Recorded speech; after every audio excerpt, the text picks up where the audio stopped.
Good evening. This is my first assignment. Assignment one, Building National Competitive Advantage. My name is Jason. My last name is John. Today is November 17, 2024. Now, first, let me talk about what I'm going to talk about in this presentation. We're supposed to do case study questions, answer them, and talk about some theories and history of the theories. And finally, key elements of building a national competitiveness. Now, just an introduction, idea of national competitive advantage. Based on the reading and a video that I've seen, basically I can summarize it as example, Japan is good at making DVD. Country of Japan is good at making DVD, but the country of South Africa maybe have a plenty of resources and land to make wheat. So each country has specific advantage of certain goods developed or endowed naturally, and this inequality provides avenue of trade that can benefit both parties, assuming there's a fair trading condition. Obviously, if there's a tariffs or protections or some untransparent activities, it won't be beneficial.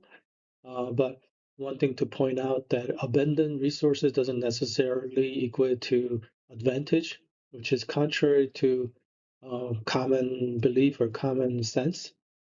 Uh, and there are generated and created advantage, like nation of Japan. They didn't go about being the competitive in making DVD. They had to learn the skills and do it well with good quality and efficiency, and eventually becoming the world foremost nation to build DVD or electronic, for example.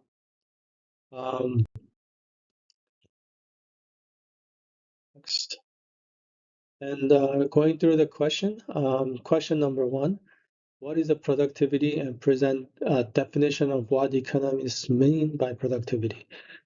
Productivity is output per unit is essential to growing gains or wealth in such a society. And there are two idea is a just a normal labor productivity measurement, and there's something called MFP, which is multi-factor productivity. In multi-factor productivity, importance of is different. Is they put importance on non-labor activity. So not just the productivity on the labor, but they also consider capital inputs and production process like uh, capital funds, energy, and materials, and something that is purchase service that can impact the productivity. So the measurement of simple productivity can be output divided by inputs, but the MFP is divided by combined inputs. Now, measurement unit is not specified, so it is very, very difficult to do MFP. But I always say that if quality of the productivity, if you just measure the productivity, whatever they measure, the quality is poor, then it's really is not true productivity.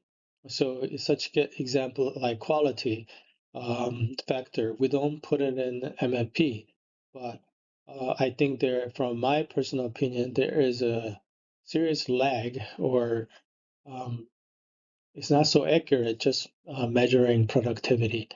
So up above the right, I just gave a little example of calculation of simple factor productivity versus multi-factor productivity, where labor is, for example, 400 hours, and this company or this country is making tires, and the cost of per labor is $12.50.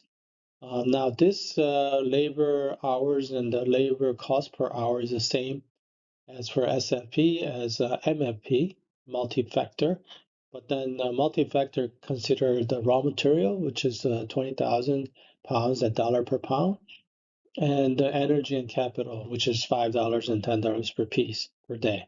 So if you calculate in this way, simple factor productivity is 250 tire per hour, but the MFP, the unit changed to the dollar term because everything has to be equal unit. So converting to the dollar term, MIP would be of this nation of making a tire is 0.03. And personally, I feel that MIP is much more accurate, and that's something that we should use to compare the productivity of nation.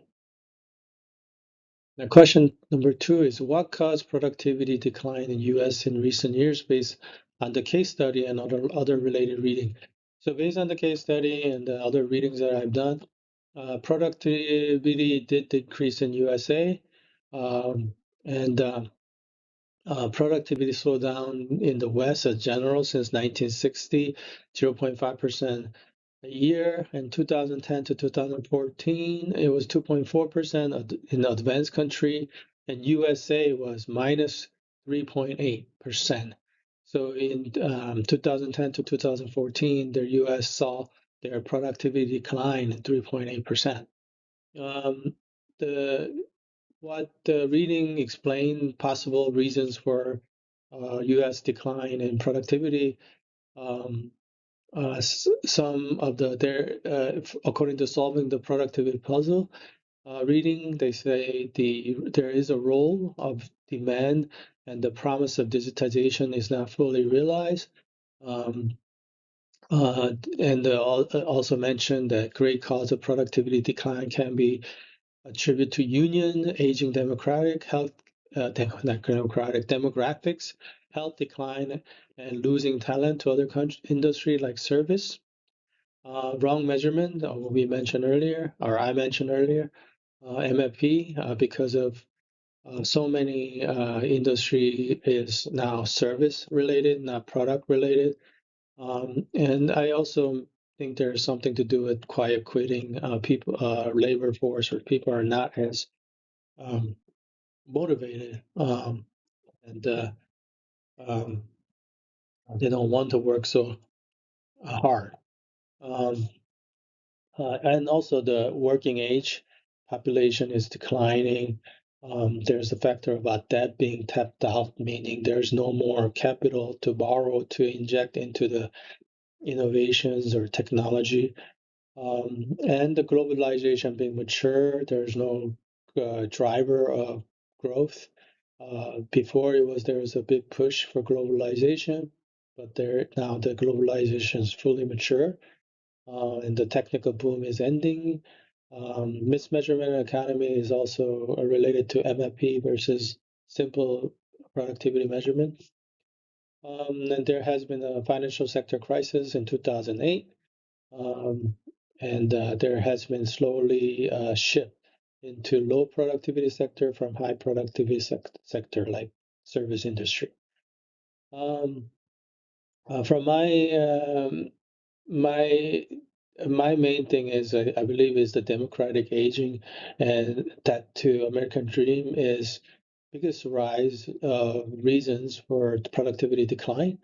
And this may be Spain might go against that belief because Spain had a higher productivity growth, but their dependency was on low, their economy was dependent very lowly on the manufacturing.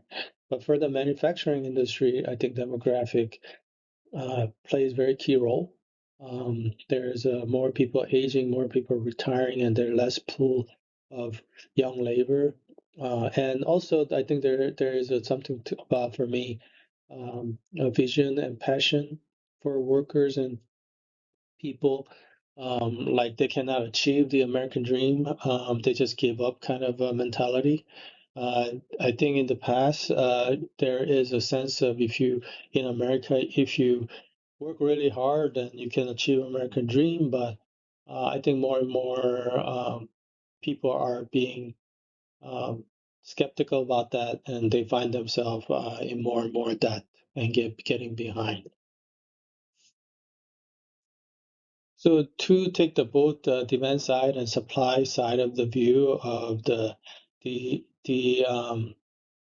uh, decreasing in productivity, I think the labor productivity continue to decline productivity um, is a good way of measuring increases in GDP.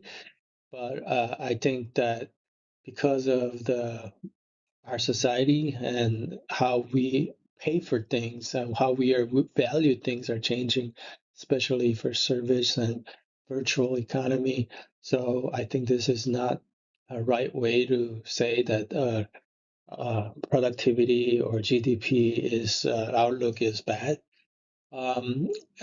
Structural shift in demographic, labor shortage, aging population, as I mentioned earlier, is a um, key reason for supply side low productivity. And from demand side, aging population, it reduces the market. Secular stagnation or debt supercycle deleveraging, where secular stagnation is a long period of no growth or weak growth, has excess capacity, high employment, which is countered by government spending. And so, due to like initiated a subprime mortgage crisis in 2007 and 8, due to secular stagnation, there has been a lagging in investment. So it faced with it can explain also why there was a period of no growth or slow growth or reduction in growth, and globalization factor where globalization drove the productivity increases, but many factors were left behind and some cases closed.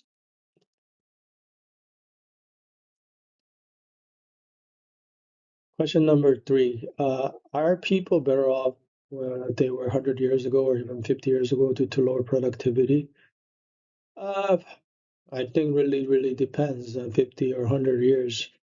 I believe for United States, in relative terms, USA people felt maybe 50 years ago they were life were better, but um, I think there are so many technical innovation that people now enjoy things that 50 years ago they never dreamed of. I think for sure globally, I think global population in overall in a better condition than 50, 100 years ago. The level of health care and technology and share of the wealth over globally is much better, and also a lot more people are out of poverty globally. But U.S. as it stands itself, I think can be argued because the U.S. carry a lot of debt per household than before, and lot less asset, and there's a lot more things that are more expensive than what they can earn. So it can be argued. But globally, I think we're better off than 50, 100 years ago. And productivity, what does productivity have to do with living standard? Higher productivity leads to higher standard of living, according to the reading and the scholars. Um, um, a higher productivity leads to more growth, so therefore higher standard of living. And low productivity uh, is a lot to do with low skill, low wages, um, low competition, lack of investment in intellectual property and machinery and equipment. So I think that that answers the question. Question number four. Is the current period of secular stagnation similar to the post-Great Depression era? So first, I think what is a secular stagnation is a continued failure of recovery and long-term slowdown of real growth rate. And, and real growth rate decreased since 1960 for all major economies. So if you cannot grow, cannot pay back the debt, so that grow to deal with environmental change. So developed countries are growing slower in long period of time and is secular stagnation. And the main reason is due to low productivity growth, low innovation, low pattern, and aging population. So that's a secular stagnation. Now, what is the post-Great Depression? Great Depression is a happened in 1933 during Roosevelt era. Uh, higher price made business happy, then profit increase raise wage. So they idea after to get out of Great Depression, Roosevelt put something called NIRA, and the idea was to raise the wages, and then I also raise the prices so that they can give high wages to people. So it will lead to higher price and higher wage. But it didn't work. This planned economy did not work. It prolonged the depression. Um, so higher prices actually made people buy less, and higher wages caused company to firms to hire less. So less hiring, less men. So it prolonged the Great Depression by uh, government intervening this way. Um, and also at that time, there was something called Wagner Act, where labor union was given power to increase wages, and the wage increased by 20%. So this strong union, eliminated a natural competition, which in turn lowered the productivity. So I think there's big difference between the secular stagnation and Great Depression, post-Great Depression situation. First of all, I think the measurement of productivity is completely different because our industry and service and our society has completely changed. And we are dealing now with the secular stagnation period of a global economy, how every country globally is linked versus at that time a Great Depression, which was economies were not so uh, connected or not at all. Question number 5. What would be likely consequences of prolonged period of low productivity for economies like productivity trap? Whether it will lead to recession or inflation if government spending increases to prop up the demand, but supply is low. Low productivity causes higher price as supply output remains low, cost to make that product gets higher. So higher price causes inflation not based on increase in demand. High price triggers lower demand. Lower demand causes economy to shrink by making less productivity. So, um, so the could be lead to inflation and could lead to recession. So this is a risk of prolonged low productivity for economies. So in year 2022, quiet quitting caused steepest drop in productivity, and also like productivity shock happened when oil embargo and women entered the labor market and Asian competition in 1970s. So those are some factors that cause productivity to increase and cause productivity to decrease. So in 1990, there was a positive shock to technology, like internet boom, and 2022 big negative shock to COVID. So, uh, the economy can lead to prolonged productivity. Low productivity can lead to recession and also inflation. Question number 6. What should government do to improve productivity growth in the United States and elsewhere? Um, I think these are some of the ideas that I had is to lower the government spending to 15% of GDP and also reduce spending. So idea is to reduce the government spending to reduce inflation and reduce the taxes so that people have more money to spend. Give incentive to workers, support education, support innovation, right? Competitive business environment, bring capital back into economic cycle, not just keep taking it out, and focus on new measurement, MFS, um, and all these apply to government spending, lower taxes on working productive labor. So idea is to, yeah, government focus on spending their money on supporting education and making a competitive environment and innovation and giving regular people more money to spend and government spend less. I think that will improve the productivity. Next, how can business also play a role? Business has, I think, did a good job of improving productivity over the years. Even the business that I've been into, even the business that I've been running over the years, every year there's a productivity improvement. It must be done, and that was um, key to surviving and thriving to our business. Um,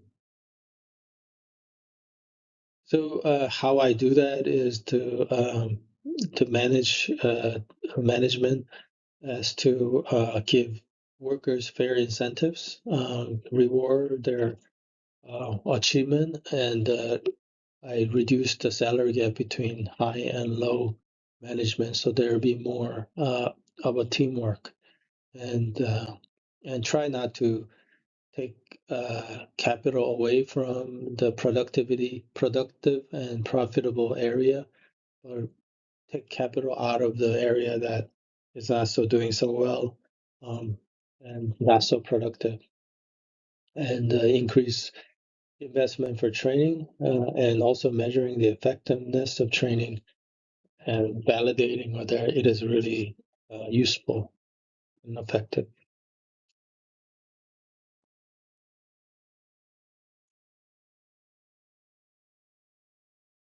Question 7. How will increased automation, digitization, industry 4.0, globalization or deglobalization, nearshoring, friendshoring, economic fragmentation affect policy decision? Uh, I think there was a kind of really big question.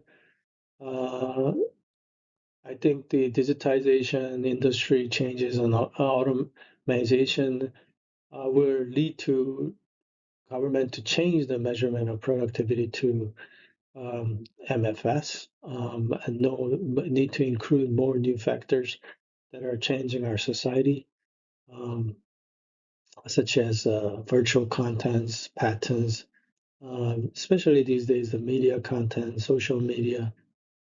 There's a huge market value for these companies like Facebook, Netflix, even Disney, but we don't capture that. Like Amazon is a huge, has a market value. There is a value, and people created that value, but I believe it's not going into measuring into productivity as a labor productivity.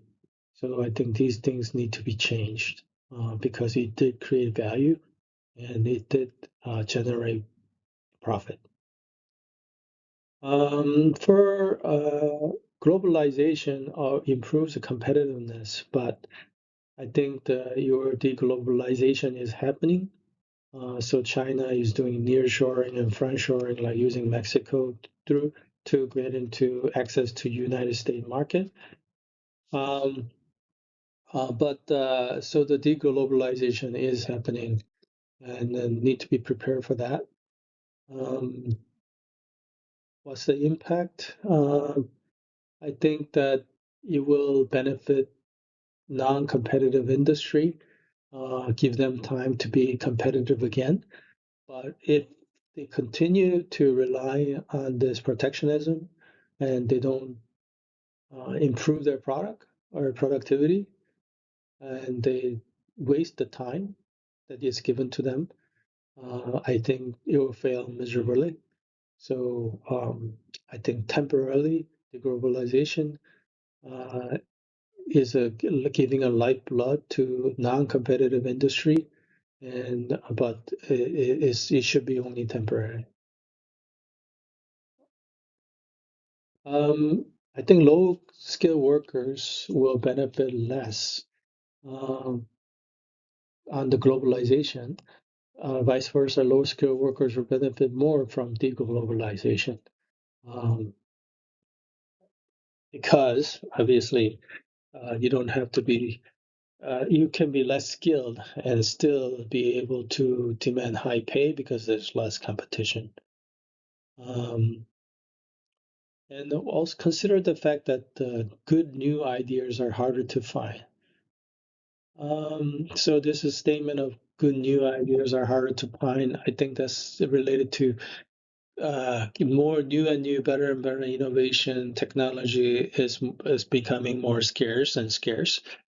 And for me, I don't believe that. I think there are always people are coming up with better ideas, better innovation. I think um, it just past innovation and ideas gives a platform to people to stand on to even go further into more greater ideas.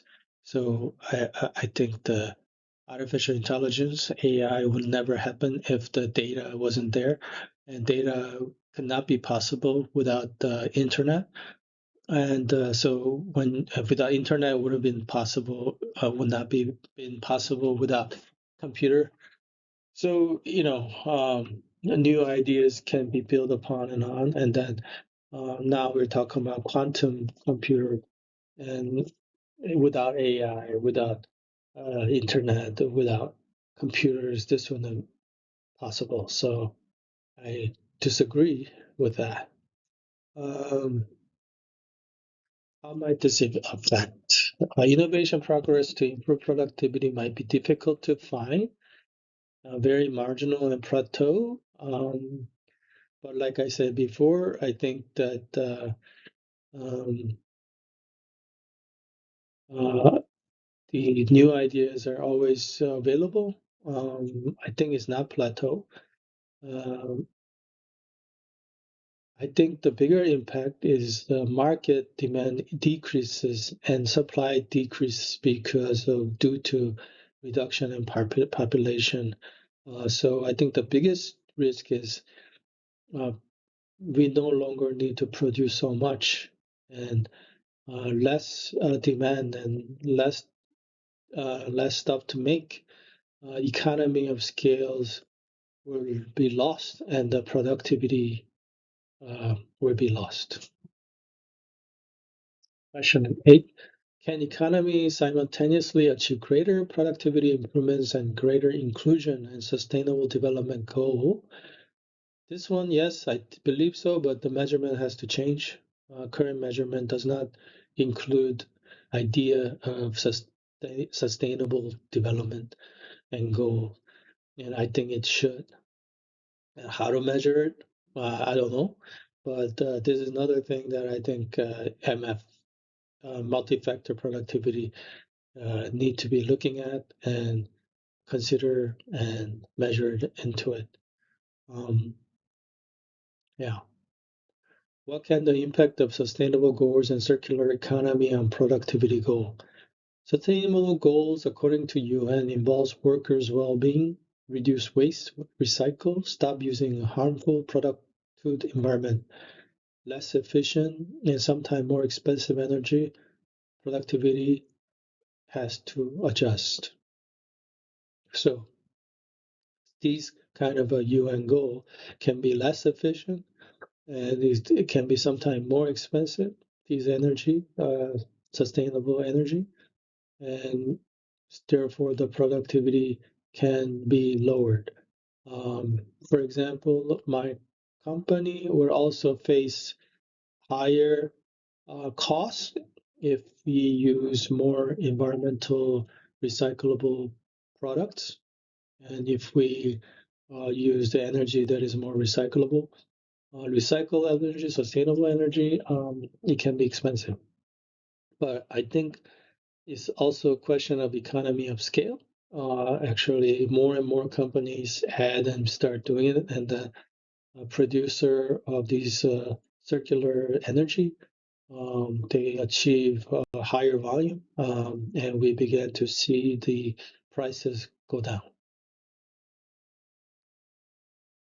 So this is where the focus of this assignment for me is to all this, how to build what are the key to building national competitiveness. And first part, I looked at just quickly review different theories of how to do that. And Ricardo Hesker-Ohlin theory is benefits exist of developing and making products that are not competitive for trading internationally. Paul Krugman say there's a first mover advantage of building a advantage, competitive national advantage. Mercantilist view, trade is zero sum, so their idea is um, to win by increasing trade surplus. So other nations eventually, long run, it equals out. For example, English trading with France at first long run resulted in the high price inflation for England. Therefore, demand disappeared for England fur. So even though English trade has won, they were able to supply more furs, but and then killed out France's supply of furs. But the long run, because of just being there being an England first, the price went up so much the demand disappeared. So in mercantilist view, this trade is a zero sum. There's no winner or loser. Eventually, they're equal. Leontief paradox refers to country trading opposite of their advantage. Um, he says Hexer and Olin model is correct. U.S. exports were capital intensive. In 1950, analyzed USA data, input-output model. They were doing the exact opposite, exporting things that they were not in advantage of. So it could be that because of technical quality transportation advantage, country could export something that is not something they don't have advantage of. Or they had an abundance of workers that available, so they need to still do it in order to keep them job, even though they make low margin or no margin. And there's a theory called product life cycle theory and the new trade theory, which emerged in the 1970s, which talks of economy of scales, where market is similar. So first mover to capture scale, even without clear advantage, whether by support of government subsidy or luck or innovation, entrepreneur spirit, they were gain advantage. So these are some theories of national competitiveness. But I really like the Porter Diamond model for creating condition for advantage. On the upper right, this is a picture diagram of Porter's diamond model. I use this idea uh, as a foundation to I say what the nation should do to uh, build their competitive advantage. So first is a general competitive advantage. Porter's diamond model state. There's basic factors, natural resources and labor, and specialized factors, expertise, capital, and infrastructure. So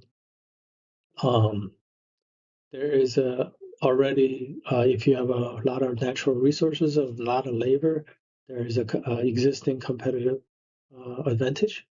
But the specialized factors are like training, expertise, and capital, money, or infrastructure, like good roads, and those can generate competitive advantage. And the second is the demand condition. Demand condition is um, how is the domestic demand, early adoption, the size and maturity of the market. So if your market has they quickly adopt new things and size is big, and the market maturity is mature, so that you can get quick feedback, or product gets you can develop new product based on new demand from because the market is mature. That's advantage, and the intensity and sophistication of the demand. So like the people who buys high technology, the country look for high fashion. Their taste is very sophisticated. I think things like that is advantage in their demand, and because this market is early saturated, and it forces companies to innovate, push them to innovate. And third is related and supporting industry, because when you have these kind of good market, there's always going to be a suppliers and related industry that supply industry can save costs and speed, because suppliers are near you, and you can gain innovation from the supplier. Related industries like can because they're related, they can share their activity, testing facility, and lessons learned. Um, Fourth factor is firm strategy, structure, and rivalry. Depends on the condition, the nation, goals set by nations and company, attitude towards authority. Domestic rivalry pushes local companies to develop and pressure export to grow. So the condition, the nation's condition is peaceful, and they set as clear goals, and everybody on board with it, and towards authority is respectable, and they can combine and push on and develop um, industry that can um, innovate and increase productivity, and pressure more export. Um, Now there's a four influencing factors in the Portal's model. First is government policy, um, and chances, and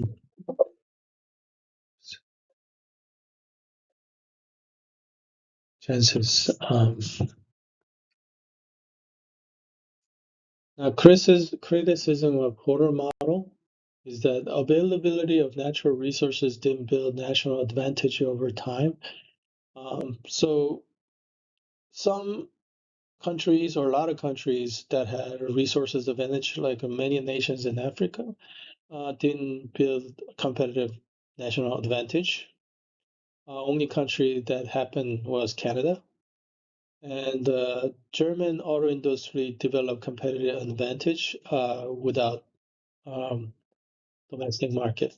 So these are some criticism of Porter's model. That's hit their model. His model is not 100%, but I think generally speaking, Porter's model describe and identify the key points of what is really happening, of the how to build the nation's advantage. I think some of these are very uh, few exceptions, but I think these exceptions are due to mostly um, factors that are largely deal with the leadership of the country and the people of that country, um, and they had to overcome. Like for Germans, car industry, they have to overcome a lot of obstacles to achieve over time what they have done. But for nation of Africa of the large resources, I think they had a lot of advantage, but the leaders and the people have failed to over take advantage of those positions.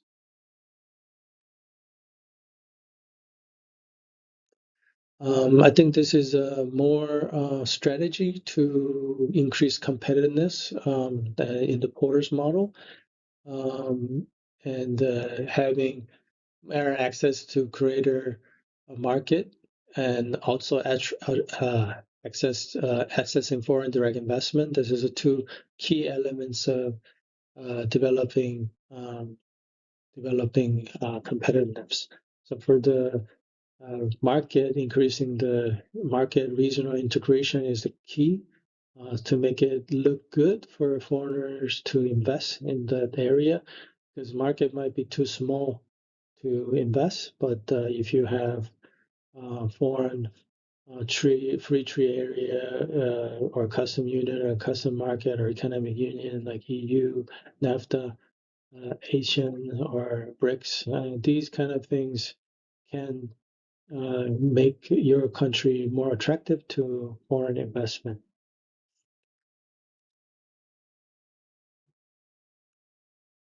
Now, another driving factors of foreign investment can be transportation, tariffs, IP protection, management control, and local political ideology. There's Knickerbocker's theory says FDI done by imitative behavior in the oligopolistic industry, like following the competition, can cause more FDI investment. Dunning is a FDI investment driven by location exploitation as such as resources asset like oil they found, or some diamonds or gold that they found, country found, and that they want to invest to get those assets out. So benefits, there's a foreign direct investment benefits to hosting country. It has a positive resources transfer effect, employment effect, balance of payment effect. Negative is higher competition and loss of national sovereignty. Such companies as Tesla, Honda, Toyota, different airlines, freight, food and medical. I think that there was a risk of Tesla coming into China market. There was immediately create a huge competition, heightened competition. For the home country, improvement is a more long term, but short term there's not much benefit. So for me, this is a summary of how the how a strategy to how to build the national competitiveness. So I build the Excel, and then based on what I read and based on the theories of what I've seen, and mostly based on Porter's idea and my own personal opinion or experience of looking at the country as a business. For me, my personal experience has been making companies or factories competitive that weren't competitive. So basically, I go to different companies that are doing bad and they're losing, not competitive, and making them over time competitive company. So I think with this experience and this idea, with Porter's idea, uh, I can I developed this spreadsheet of strategy. So explain this a little bit. I think there are these five factors: markets, resources, policies, leadership, and foundation that we need to look at to build a competitive company or competitive country. And we can look at these factors in the internal and the time frame, short term and long term, and external time frame, short term and long term. And I think the key things that I want to add, and this is my idea, is adjustment factor. And the adjustment factor is something, in my experience, company goes into this way or strategy or idea, but I found that they never adjusted for against the competitor. They never adjusted for changes in the market or places they have business at. So they're doing the business at. So I think the adjustment is very, very key.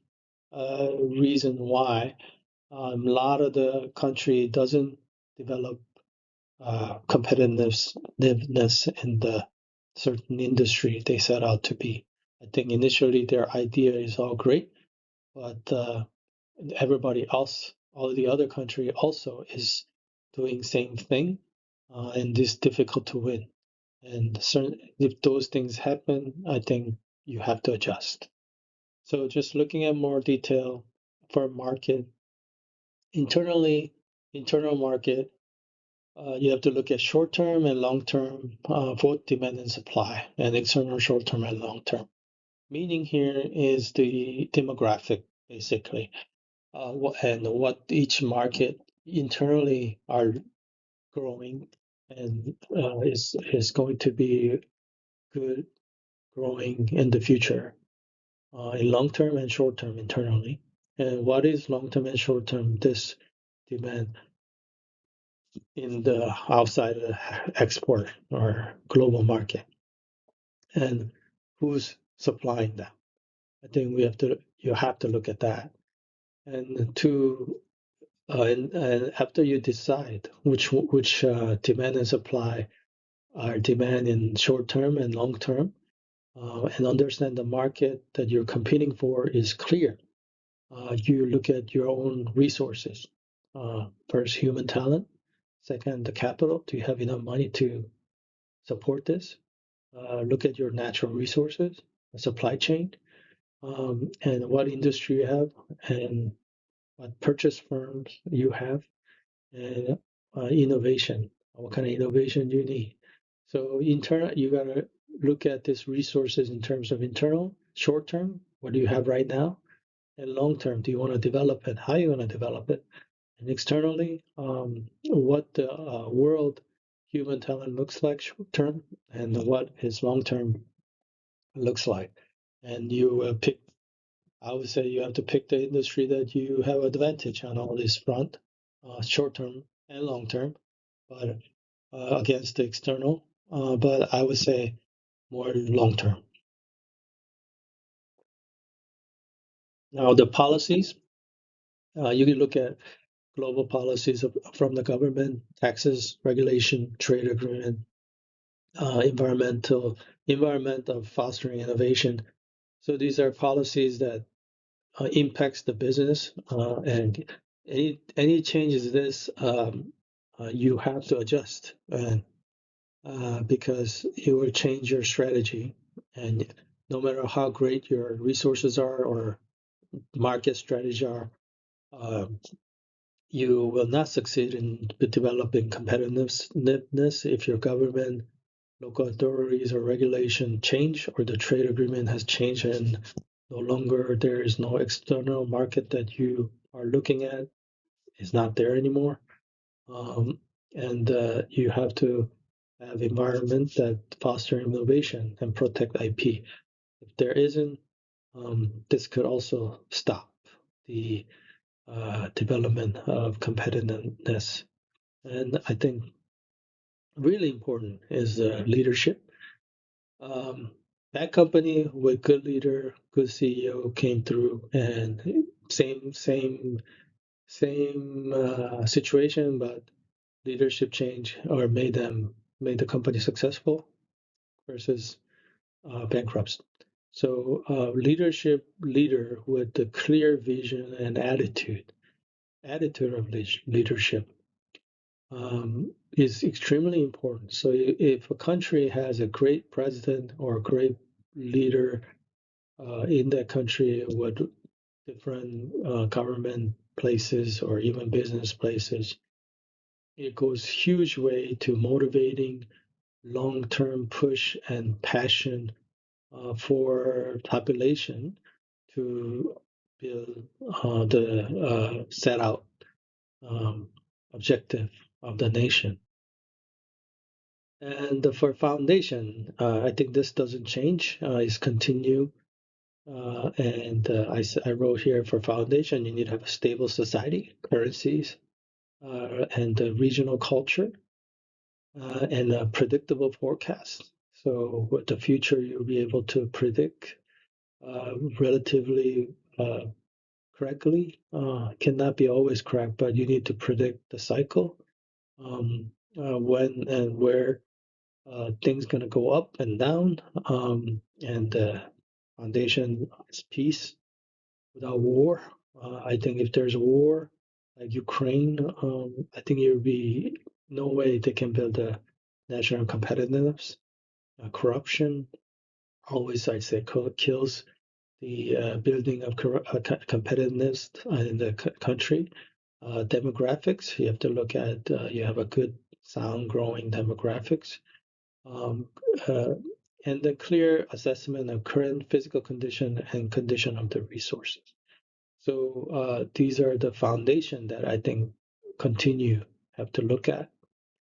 But the other four, market resources, policy, leadership, your internal and external, short-term and long-term, can need to be reviewed and be adjusted through different strategy, or change in the policy, or changing in the education, changing in which talent to build. You have to continue to adjust these four things and ensure the foundation of this are existing internally and externally, or participate in those areas that have this foundation. And finally, stability factor. Um, Stability means not going too much changes happening. Even though too much changes happening, it has to be measured and controlled and adjusted. So lessons learned, and lesson learned is not lost. Something you did and is a failure is not lost, and it can continue to operate and improve upon. Um, and leadership stability is important because populations will support, and here it is incredibly important that stable leadership will keep uh, market stable, and support from the population as well as foreign investment. So I think summarized, I think to strategy to for my competitiveness is that establish clear goal and vision, and identify clear roadmap um, and how strategy. Um, and so stability. Talking about stability again, you can, if you keep leadership changing and things government changing, and your lessons learned is lost. So maybe it would be a good idea to have an independent economic entity separated from government or executive branch, but is selected by executive branch of these people, and they can maintain, keep this strategy going, keep this cycle going, whatever the vision that is established here, and the proper adjustment is made, so that they don't worry about election, or they don't worry about being popular and changing the strategy just by doing what's popular. So I think those are the factors that can improve national competitiveness.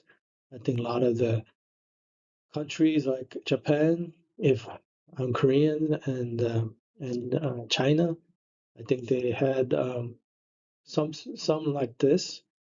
For Koreans, it was education, to improve education. They did not have resources, and they did not have the labor talent to compete or make any product that is competitive, but they identify an industry, technology. They wish to be a technology a country.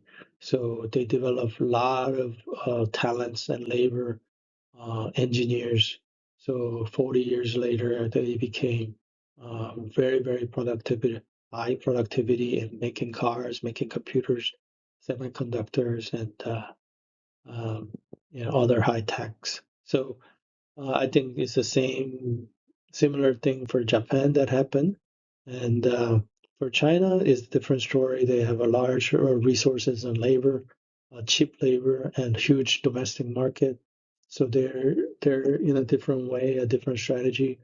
But either way, all those countries had a strong leadership, visions and goals, and they made adjustments, and they have a continuity of that visions and leadership for a long period of time.